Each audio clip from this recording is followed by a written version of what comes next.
Hello everyone. Today we are going to study arc elasticity of demand.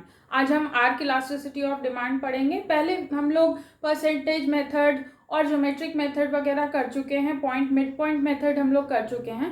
पर इसकी ज़रूरत क्यों है? इसकी ज़रूरत इसीलिए है क्योंकि बाकी सारे मेथड्स में ये बताया जाता है कि एक पर्टिकुलर पॉइंट में, जैसे मिड पॉइंट मेथड में, एक पॉइंट पे इलास्टिसिटी ऑफ डिमांड कितना है, ठीक है. लेकिन अगर लार्ज वेरिएशन होगा, लार्ज चेंज इन प्राइस होगा, तब उसको कैसे नापेंगे? फॉर एग्जाम्पल, अगर इलास्टिसिटी ऑफ डिमांड हमें इस पॉइंट पे चाहिए और इस पॉइंट पे चाहिए, दोनों का अलग अलग होगा, लेकिन over the period of time A से बी तक जाने में कितना चेंज हुआ और इलास्टिसिटी ऑफ डिमांड इस दौरान कितना है, उसके लिए हमें आर्क इलास्टिसिटी ऑफ डिमांड चाहिए. इसे हम कोफिशिएंट भी कहते हैं.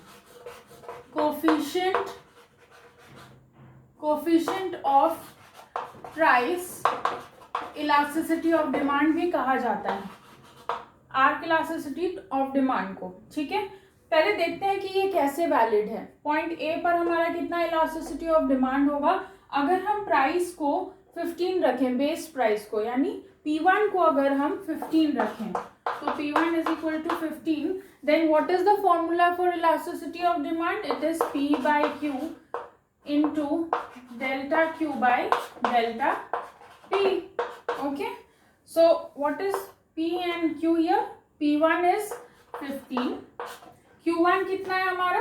It is 100, so divided by 100 into delta Q क्या हो जाएगा हमारा? Q2 minus Q1 and delta P is P2 minus P1. इस केस में कितना है हमारा? Q2 minus Q1 is 100, so 15 by 100 into 100 divided by P2 minus P1 is how much? -5.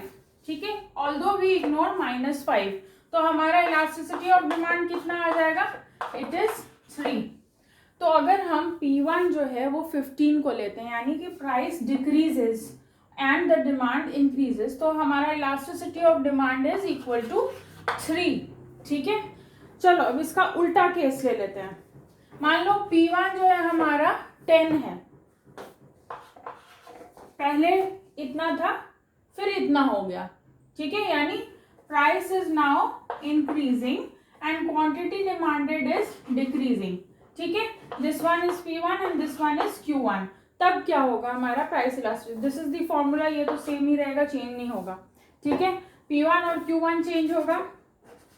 What is P1? P1 is 10 over here, तो 10 है. Q1 कितना है? 200 है. ठीक है, फिर ये वाला भी चेंज होगा. Q2 माइनस Q1 कितना रहेगा? 10 by 200 into what is Q2 minus Q1? It is -100, so 100. ठीक है, P2 minus P1 कितना है यहाँ पर?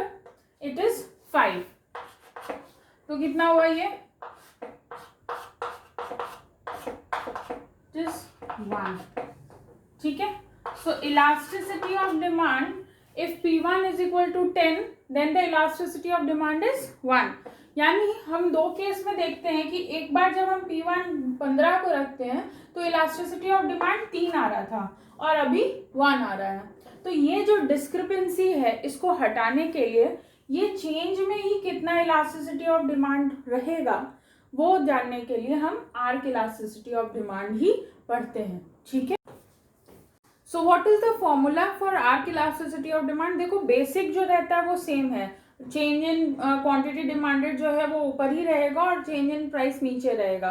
बस क्या है, अलग अलग तरीका है. अब इसमें क्या है, क्योंकि इसका ये यहाँ से लेके यहाँ तक का पता करना है इलास्टिसिटी ऑफ डिमांड, तो हम इसका एवरेज ले लेंगे. तो यहाँ पे क्या होगा? Elasticity of demand, coefficient of price elasticity of demand is equal to कितना होगा?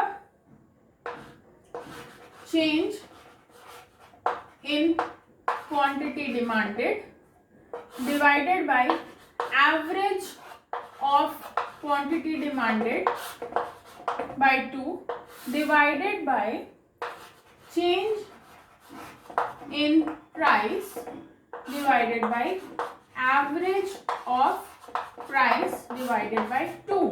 ठीक है, क्योंकि इस केस में क्या है, दो प्राइस है इसीलिए डिवाइडेड बाई 2 होगा। एवरेज हम कैसे निकालते हैं, दो क्वांटिटी